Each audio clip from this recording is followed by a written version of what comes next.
Hello friends, आज की video में हम देखेंगे कि फेस रिकॉग्निशन कैसे करना है। पीटीए का न्यू वर्जन 21.8 में ये सबसे बड़ा अपडेट है। ये कंपलसरी है जब भी हम अब टीएचआर डिस्ट्रीब्यूशन करेंगे। टीएचआर डिस्ट्रीब्यूशन जैसा कि आप जानते हैं, हम महीने में एक बार 25 दिन का फिल करते हैं। जब आपका टीएचआर पूरी तरह से आ जाता है और आप डिस्ट्रीब्यूट करते हैं, उसके बाद पीटीए पर आप 25 दिन का टीएचआर फिल करते हैं। तो अब टीएचआर फिल करने के लिए आपको क्या क्या स्टेप्स फॉलो करने होंगे, यहाँ हम देखते हैं। फर्स्ट है, आपको वहीं डेली ट्रैकिंग पे जाना है। होम पेज पे आपका आता है डेली ट्रैकिंग। डेली ट्रैकिंग पे हम क्लिक करेंगे। क्लिक करने के बाद हमारे सामने AWC डेली ट्रैकर ओपन होता है, जिसमें हमारा ऑप्शन आता है टीएचआर और HCM। हम फिल भी करते हैं ये डेली HCM, यहीं से हमारा टीएचआर का ऑप्शन आता है। इसके बाद हमारा नेक्स्ट स्टेप आएगा प्रेग्नेंट लैक्टेटिंग चिल्ड्रन और children 3 to 6 years. Children 3 to 6 years में हम HCM फिल करते हैं। बाकी ऊपर वाली तीनों कैटेगरी में हमारा टीएचआर फिल होता है। तो जो ये फेस रिकॉग्निशन है वो अभी टीएचआर के लिए है। एक और बात मैं आपको बताना चाहूँगी यहाँ पे, चिल्ड्रंस के केसेस में जो चिल्ड्रन हैं हमारे 6 मंथ से लेकर 3 साल तक के, इनका टीएचआर पैकेट आ रहा है। तो यहाँ पे फेस रिकॉग्निशन सिर्फ उसी केस में होगा जिसमें उनकी मदर का या फादर का आधार डला हुआ है।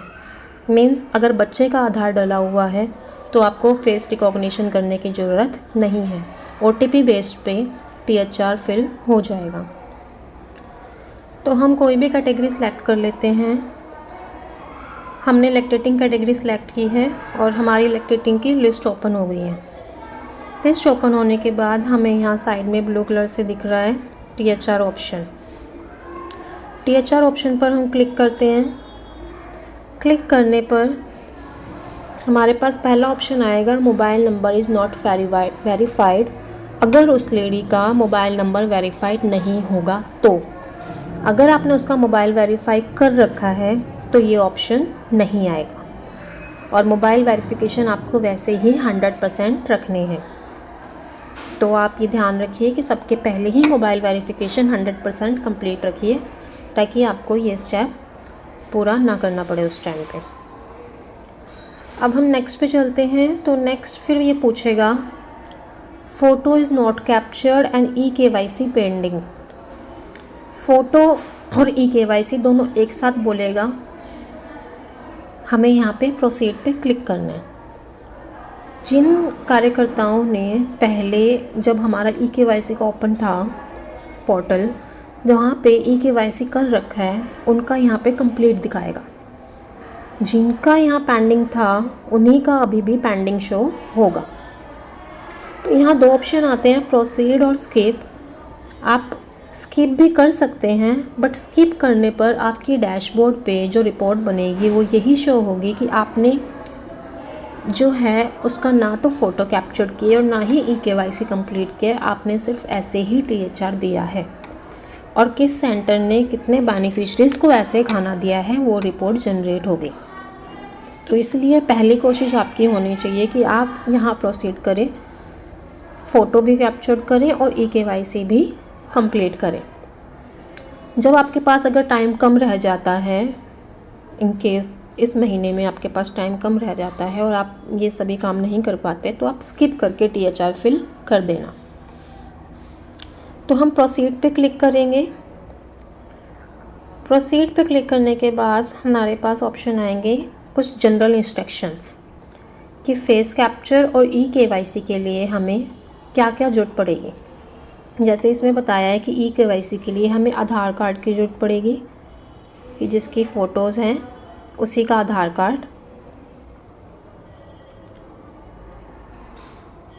और 1 टाइम पासवर्ड उसके पास आएगा, OTP जिसका हम बोलते हैं। तो हमें उसका पास फ़ोन भी अवेलेबल होना चाहिए ताकि वो OTP ऑन द स्पॉट हमें बता सके। ये काम तभी करिए जब आपके सामने वो पर्सन आए, चाहे वो आंगनवाड़ी पर आए, चाहे आप उनके घर पर जाएं। फिर से हम इस प्रोसीड पे क्लिक करेंगे। प्रोसीड पे क्लिक करने के बाद अगेन हमारे सामने कुछ टर्म्स एंड कंडीशंस आएंगी, इसे हमें एक्सेप्ट करना है। एक्सेप्ट करने के लिए फिर हम एक्सेप्ट एंड प्रोसीजर पे क्लिक करेंगे। अगर आपने डिनाई पे क्लिक किया, ये जो नीचे रेड कलर से है डिनाई पे क्लिक करने का मतलब है कि आप इन परमिशंस को डिनाई कर रहे हैं, तो आप इससे आगे नहीं जा पाएंगे, आप वापस पीछे आ जाएंगे। तो आपको इसी ऑप्शन पे क्लिक करना है, एक्सेप्ट एंड प्रोसीड, आगे फॉलो करने के लिए। नेक्स्ट आपका ये क्या कर देगा कि आपको कुछ गाइडेंस देगा। ये जनरल इंस्ट्रक्शंस के कुछ 2-3 स्टेप्स हैं। गाइडेंस देगा मतलब कि प्रॉपर लाइट होनी चाहिए। आप अब कैमरा ओपन कर रहे हैं तो आपके पास प्रॉपर लाइट होनी चाहिए, फेस पूरा आना चाहिए, इस टाइप की कुछ इंडिकेशन है। ज़्यादा छोटा फेस नहीं आना चाहिए कि आप पूरी पिक्चर ले रहे हो, आपको सिर्फ उसकी फेस की फ़ोटो लेनी है, और जो बैकग्राउंड है वो प्लेन होना चाहिए। इस इंस्ट्रक्शन के लिए एक नीचे ऑडियो भी दी हुई है, इस ऑडियो को आप सुन भी सकते हैं कि किस तरीके से आपको फ़ोटो के लिए जो कैमरा है वो फोकस करना है लेडी के ऊपर, या जो जेंट्स आ रहा है उसका आधार है तो उनके लिए।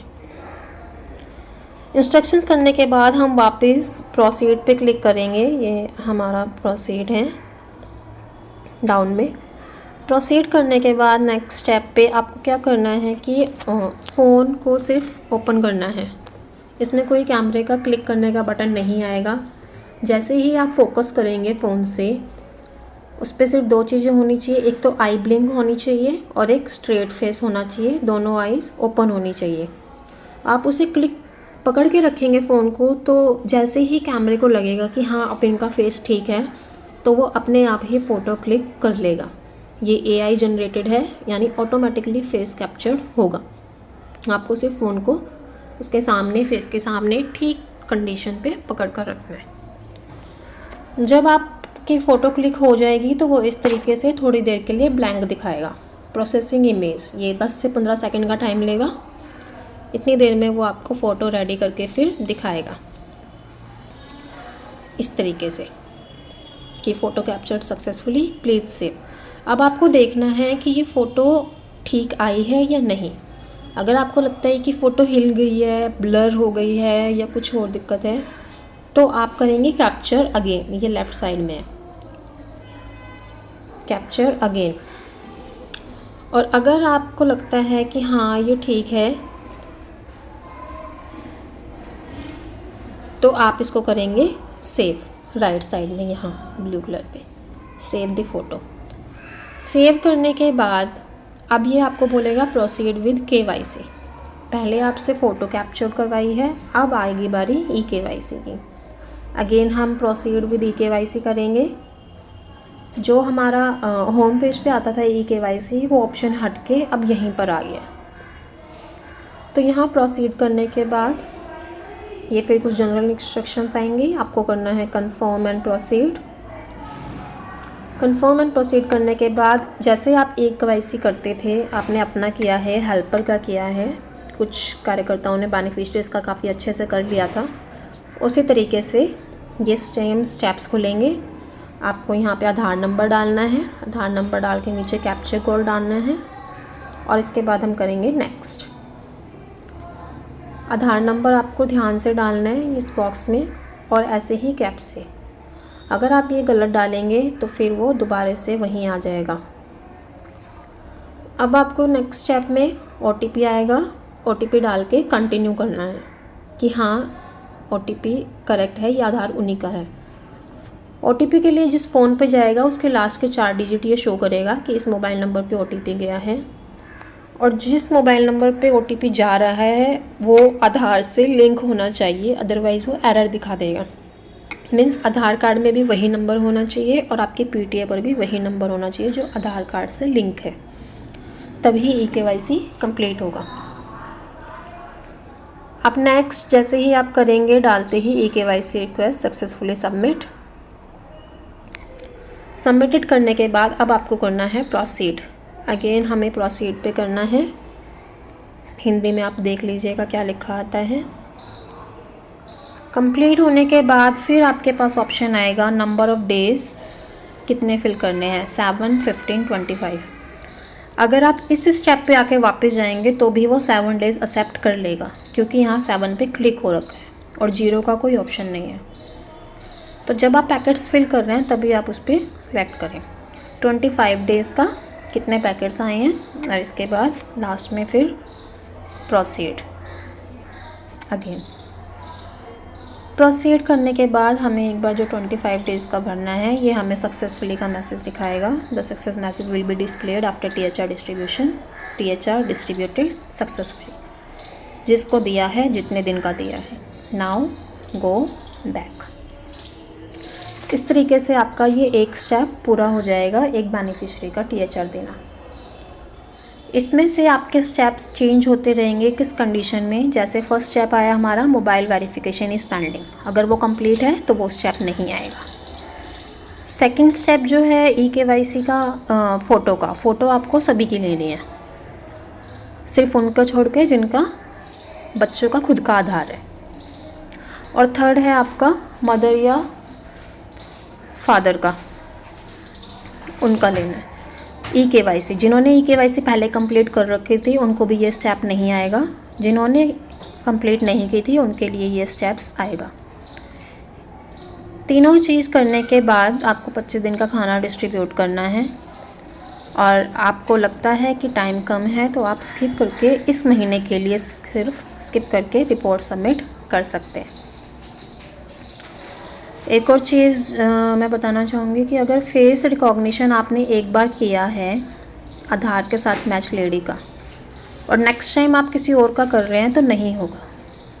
मीन्स आपने जिसकी एक बार फ़ोटो ली थी, दूसरी बार जो कैमरा है वो फ़ोटो को पहले वाली फ़ोटो से मैच करेगा, यानी नेक्स्ट मंथ जो आपने इस मंथ फ़ोटो लेंगे वही नेक्स्ट मंथ फ़ोटो मैच होगी, तभी उसको THR जाएगा, अदरवाइज़ THR नहीं जाएगा। करके देखिए, ट्राई करिए। कोई भी दिक्कत आती है तो बाय मैसेज और कॉल करके या फिर ऑफिस में आकर आप लोग पूछ सकते हैं। Thank you.